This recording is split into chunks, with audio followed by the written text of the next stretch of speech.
খুশি হয়েছি ম্যাডাম খালেদা জিয়া যে দেখতে পারলেন তিনি সঠিক পথে চিরকাল তার দেশবাসী তাকে তিনি সঠিক পথে চিরকাল থেকেছেন, রাজনীতি করেছেন এবং দেশবাসী তার রাজনৈতিক অবদানের যথার্থ মূল্যায়ন করেছেন। তার প্রতিপক্ষ দুর্বিনীত, অশালীন, অমার্জিত, অসভ্য, অত্যাচারী স্বৈরশাসককে দেশ ছেড়ে পালিয়ে যেতে হয়েছে। কিছু পত্রিকা এবং কিছু অতিথি এবং অনেকেই এই পালিয়ে যাওয়া শব্দটি এখনো ব্যবহার করতে চান না। তারা বলেন শেখ হাসিনা দেশ ছেড়ে চলে গিয়েছেন। এত লজ্জা কেন সত্য কথাটা বলতে?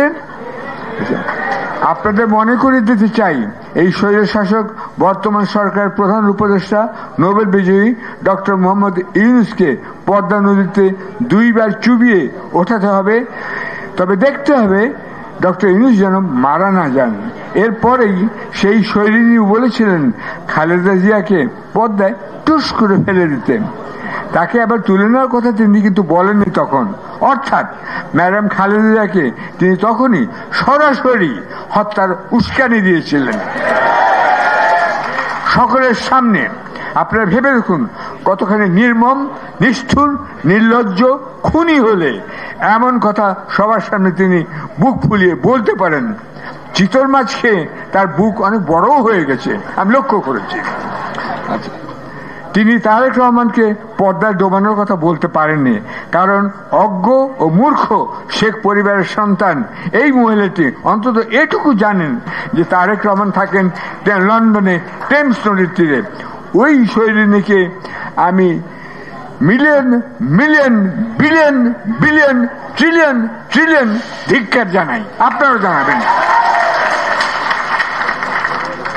111 জেনারেল মইনুল আহমেদ ও ব্রিগেডিয়ার ফজলুল বারীর কুর প্রথমেই তারেক রহমানকে জেলবন্দি করে নিষ্ঠুর অত্যাচার করা হয়।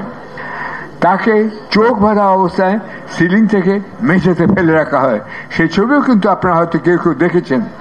এর ফলে তারেক রহমানের কোমর ভেঙে যায়। পরবর্তীতে আমি তাকে বুঝিয়ে বলেছিলাম তার প্রতি এই দুঃসহ অত্যাচারের কথা সাধারণ মানুষকে জানিয়ে দিতে, যেন ভবিষ্যতে অফিসাররা সাবধান থাকে এবং হয়তো এরকম অত্যাচার আর পলিটিশিয়ানদের উপরে করবে না। তাকে ঢাকা সেন্ট্রাল জেলে 3 নম্বর মেডিকেল ওয়ার্ডের 3 নম্বর বেডে চিকিৎসার জন্য কিছুকাল রাখা হয়। সেই চিকিৎসায় কোনো উন্নতি না হয় কিছু বন্ধু দেশের চাপে অফিসাররা বাধ্য হয় তারেক রহমানকে লন্ডনে চিকিৎসার জন্য যেতে দিতে। তবে যাবার আগে জোর করে তার কাছে বানোয়াট স্বীকারোক্তিতে তার সই নেওয়া হয়। আমারও এরকম বানোয়াট স্বীকারোক্তিতে সই নেওয়া হয়েছে, আপনার সেটা খেয়াল রাখবেন। আচ্ছা, ক্রমে তারেক রহমান সুস্থ হয়ে ওঠেন। তবে তার উপরে যে শারীরিক নির্যাতন চালানো হয়েছিল সে বিষয়ে তিনি বিস্তারিত বলতে চাননি আমাকে।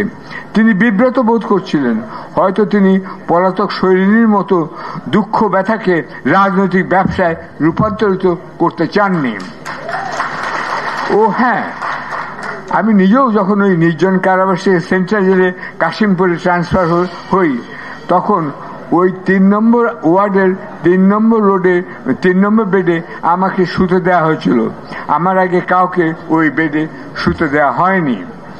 তারেক রহমান জেনে খুশি হবেন যে বিভিন্ন বাহিনীতে তখনও এবং এখনো বহু অফিসার আছেন যারা তাকে সম্মান করেন। সেজন্য তারা ওই বেডে আর কাউকে শুতে দেননি। আমি সৌভাগ্যবান তারা আমাকে সেখানে শুতে দিয়েছিলেন। প্রসঙ্গত জানিয়ে রাখছি, এই সেদিন সশস্ত্র বাহিনীর দিবস উপলক্ষে খালেদা জিয়ার পাশেই ছিলেন ডক্টর মোহাম্মদ ইউনূস। বেগম খালেদা জিয়ার উপস্থিতিতে সামরিক বাহিনী ব্যান্ড বাজিয়ে শোনায় প্রথম বাংলাদেশ আমার শেষ বাংলাদেশ গানটি তারা বাজায়। এই তরুণ সেনারা সবাই জানেন 111 কুর সময় ম্যাডাম খালেদা জিয়া দেশ ছেড়ে যাননি। তিনি বলেছিলেন বাংলাদেশই তার একমাত্র ঠিকানা। বিএনপির দলীয় সঙ্গীতে সুর বাজানো হয়েছিল দলীয় কারণে কিন্তু নয়, দেশের প্রতি ম্যাডাম খালেদা জিয়ার ভালোবাসার কারণে, এটা বুঝতে হবে আপনাকে। ইতিহাস তাই বলবে ম্যাডাম খালেদা জিয়া অসাধারণ, অতুলনীয় এবং অসামান্য এক নেত্রী। পক্ষান্তরে শৈরিনী মহিলাটি দেশ থেকে পালাবেন না বলা সত্ত্বেও অন্তত 4 বার দেশ ছেড়ে